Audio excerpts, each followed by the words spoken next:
ಮೂಡ ಹಗರಣ ಪ್ರಕರಣಕ್ಕೆ ಸಂಬಂಧಪಟ್ಟಂತೆ RTI ಕಾರ್ಯಕರ್ತ ಹಾಗೂ ದೂರುದಾರಂತಹ ಸ್ನೇಹಮಯಿ ಕೃಷ್ಣ ಅವರ ವಿರುದ್ಧ ನಂಜನಗೂಡು ಠಾಣೆಯಲ್ಲಿ ದೂರು ದಾಖಲಾಗಿತ್ತು. ಇದಕ್ಕೆ ಸಂಬಂಧಪಟ್ಟಂತೆ ಇವತ್ತು ಸುದೀರ್ಘವಾಗಿ ಪೊಲೀಸರ ವಿರುದ್ಧ ಸಾಮಾಜಿಕ ಜಾಲತಾಣದಲ್ಲಿ ಸ್ನೇಹಮಯಿ ಕೃಷ್ಣ ಅವರು ಹರಿಹಾಯುವಂಥ ಕೆಲಸಕ್ಕೆ ಮುಂದಾಗಿದ್ದಾರೆ.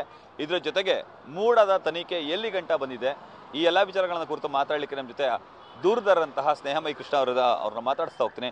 ಸರ್, ಮೊದಲಿಗೆ ನಿನ್ನೆ ತನಿಖೆ ಬಗ್ಗೆ ಹೇಳೋಣ ಸರ್. ಈಗ ಸೈಟ್ ಮಹಾಜರ್ಗಳೆಲ್ಲ ಮುಗೀತಾ ಸರ್? ಹೌದು ಸರ್, 14 ನಿವೇಶನಗಳು ಏನು ಶ್ರೀಮತಿ ಪಾರ್ವತಿ ಕೊಟ್ಟಿದ್ರು. 14 ನಿವೇಶನ ಮಹಾಜರ್ ಕಾರ್ಯಕ್ರಮ ನಿನ್ನೆ ಮುಗಿದಿದೆ.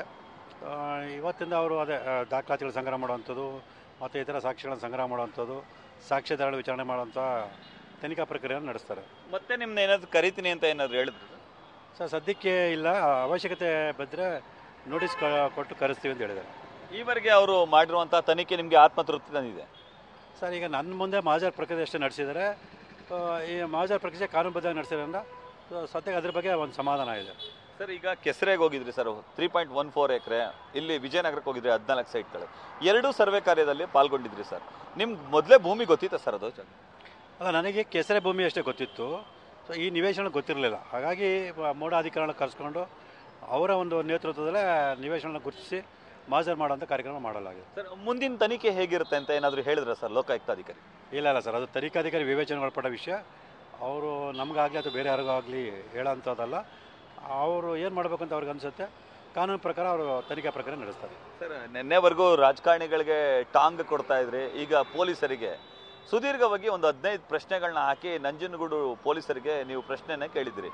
ನಿಮ್ಮ ವಿರುದ್ಧ FIR ದಾಖಲಾಯಿತು ಅನ್ನೋ ಕಾರಣಕ್ಕೋಸ್ಕರ ಸರ್, ಇಲ್ಲಿ ರಾಜ್ಯದ ಜನತೆ ಗಮನಿಸಬೇಕಂತ ವಿಚಾರ ಅಂತಂದರೆ, ಸಮಾಜದಲ್ಲಿ ಹೆಚ್ಚಿನ ಅಪರಾಧ ಕೃತ್ಯ ನಡೆಯೋದಕ್ಕೆ ಮತ್ತು ನಮ್ಮಂಥ ಹೋರಾಟಗಳನ್ನ ಹತ್ತಿಕ್ಕೋದಕ್ಕೆ ಎಲ್ಲ ಮೂಲ ಕಾರಣ ಪೊಲೀಸ್ ಇಲಾಖೆ.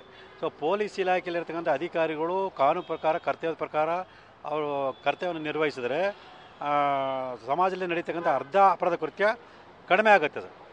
ಹಾಗಾಗಿ ಸಾಕಷ್ಟು ಪೊಲೀಸ್ ಇಲಾಖೆ ದುರುಪಯೋಗ ಆಗ್ತಿದೆ. ಅದಕ್ಕೆ ಸಾಕಷ್ಟು ದಾಖಲಾತಿಗಳು ನಡೆದಿದೆ.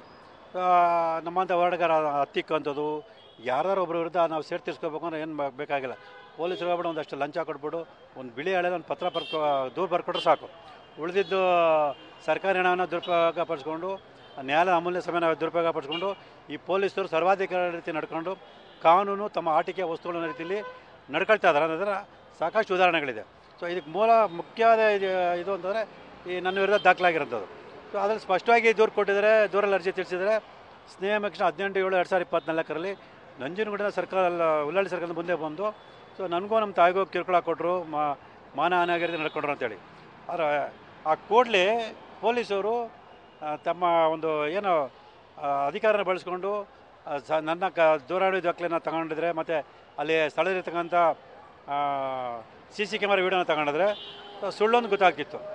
ಆ ಸತ್ಯಾಂಶನ ತಿಳ್ಕೊಂಡು ನನ್ನ ಮೇಲೆ ಸುಳ್ಳು ದೂರು ದಾಖಲೆ ಮಾಡಿದರೆ ಅವ್ರ ಮೇಲೆ ಕೇಸ್ ಮಾಡಬೇಕು ಕಾನೂನು ಪ್ರಕಾರ. ಆ ರೀತಿ ಮಾಡಿದಾಗ ಇತ್ತೀತರ ಸುಳ್ಳು ದೂರು ಅರ್ಜಿ ಕೊಡೋದು ಕಡಿಮೆ ಆಗುತ್ತೆ, ಸುಳ್ಳು ಮೊಕದ್ದಮೆ ಕಡಿಮೆ ಆಗುತ್ತೆ. ಸೊ ನೀವು ಇತ್ತೀಚೆಗೆ ನೋಡಿದ್ರೆ ಬರೀ FIRಗಳು ಹಾಕೋದೇ ಆಗ್ತಿದೆ.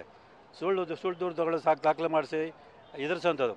ಸೊ ಇದನ್ನೆಲ್ಲ ತಡಿಬೇಕು ಅಂದರೆ ಪೊಲೀಸ್ ಅಧಿಕಾರಿಗಳ ಮೇಲೆ ಮೊದಲು ಕ್ರಮ ಆಗಬೇಕು. ಸೊ ಕರ್ತವ್ಯಕ್ಕೆ ಮತ್ತು ಕಾನೂನು ವಿರುದ್ಧವಾಗಿ ಯಾರು ನಡ್ಕೊಳ್ತಾ ಇದ್ದಾರೆ ಆ ಪೊಲೀಸ್ ಅಧಿಕಾರಿಗಳ ಮೇಲೆ ಕ್ರಮ ಆದರೆ ಈ ರೀತಿ ಸುಳ್ಳು ದೂರು ದಾಖಲೆ ಮಾಡೋದು, ಸಮಾಜದ ಸ್ವಾಸ್ಥ್ಯ ಹಾಳು ಮಾಡೋದು ಇವೆಲ್ಲ ಕಡಿಮೆ ಆಗ್ತಾ ಹೋಗುತ್ತೆ ಸರ್. ಇದ್ರ ಜೊತೆಗೆ ಸರ್ ಬಂಧನದ ವಾರೆಂಟ್ ಕೂಡ ಜಾರಿಯಾಗಿದೆ ಅಂತ ಹೇಳಿ ಸರ್. ಅದು ನ್ಯಾಯಾಲಯದ ಸಹಜ ಪ್ರಕ್ರಿಯೆ ಸರ್. ಆರೋಪಿತರು ಒಂದು ದಿವಸ ವಿಚಾರಣೆಗೆ ಹೋಗದಿದ್ದಾಗ ಬಂಧನ ವಾರೆಂಟ್ ಹೊರಡಿಸ್ತಾರೆ. ಸೊ ಮುಂದಿನ ದಿನಾಂಕದಲ್ಲಿ ನಾವು ಅರ್ಜಿನ ಸಲ್ಲಿಸಿದ್ರೆ, ಕಾನೂನು ಪ್ರಕಾರ ಅರ್ಜಿ ಸಲ್ಲಿಸಿದ್ರೆ, ಸೊ ದಂಡವನ್ನು ಹಾಕಿ ಅಥವಾ ಸ್ವಯಂ ಪ್ರೇರಣೆಯಿಂದ ಅವರು ವಾಪಸ್ ತಗೊಳ್ಳೋವಂಥದ್ದು ಸಹಜ ಪ್ರಕ್ರಿಯೆ. ಈಗ ನಂಜನಗೂಡು ಪ್ರಕರಣದಲ್ಲಿ ನೀವು ಹೇಳಿದ್ರಿ ಸರ್, ಏನು ಸಿಲುಕಿಸೋ ಪ್ರಯತ್ನನ ಸರ್, ಹೇಗೆ ಸರ್? ಸರ್, ನನಗೆ ಬಂದಿರೋ ಮಾಹಿತಿ ಪ್ರಕಾರ ನೀವು ಗಮನಿಸ್ಬೋದು, ಆಗಸ್ಟ್ ತಿಂಗಳಲ್ಲಿ ಮೊನ್ನೆ ಉಚ್ಚ ನ್ಯಾಯಾಲಯದಲ್ಲಿ ವಿಚಾರಣೆ ನಡೆಯುತ್ತ ಸಂದರ್ಭದಲ್ಲಿ ಸೊ ನಾನು ಉಚ್ಚ ನ್ಯಾಯಾಲಯಕ್ಕೆ ಹೋಗಬಾರ್ದು, ನನ್ನ ತಡಿಬೇಕು ಅನ್ನೋ ದುರುದ್ದೇಶದಿಂದ ನನ್ನ ವಿರುದ್ಧ ಸುಳ್ಳು ಪ್ರಕರಣ ದಾಖಲೆ ಮಾಡಿ ನನ್ನ ಬಂಧಿಸುವಂಥ ಎಲ್ಲ ಪ್ರಯತ್ನ ಕೂಡ ನಡೆದಿದೆ. ಸೊ ಅದು ಯಶಸ್ವಿ ಆಗಲ್ಲ. ಆ ಥರ ಮಾಡೋಕ್ಕೆ ಹೋದರೆ ಸೊ ನಾವೇ ತಗಲಾಕೊಳ್ತೀವಿ ಅನ್ನೋ ಕಾರಣಕ್ಕೆ ಪೊಲೀಸರು ನನ್ನ ಬಂಧಿಸುವಂಥ ಒಂದು ಕಾರ್ಯವನ್ನು ಮಾಡಿಲ್ಲ. ಸೊ ಇಲ್ಲಾಂದರೆ ಬಹುಶಃ ಆ ಸಂದರ್ಭದಲ್ಲಿ ನನ್ನ ಬಂಧಿಸುವಂಥ ಮತ್ತು ನನ್ನ ವಿರುದ್ಧ ಮತ್ತಷ್ಟು ಅಪಪ್ರಚಾರ ಮಾಡುವಂಥ ಕೆಲಸಗಳು ನಿರಂತರವಾಗಿ ನಡೆಸ್ತಾ ಇದ್ರು. ಈಗ ಮುಂದಿನ ಹೋರಾಟ ಹೇಗಿರುತ್ತೆ ಸರ್? ಸರ್, ಈಗ ನಾನು ಪೊಲೀಸರಿಗೆ ನನ್ನ ಒಂದು ಸ್ಪಷ್ಟೀಕರಣ ಕೊಡಿ ಪತ್ರ ಬರೆದಿದ್ದೀನಿ.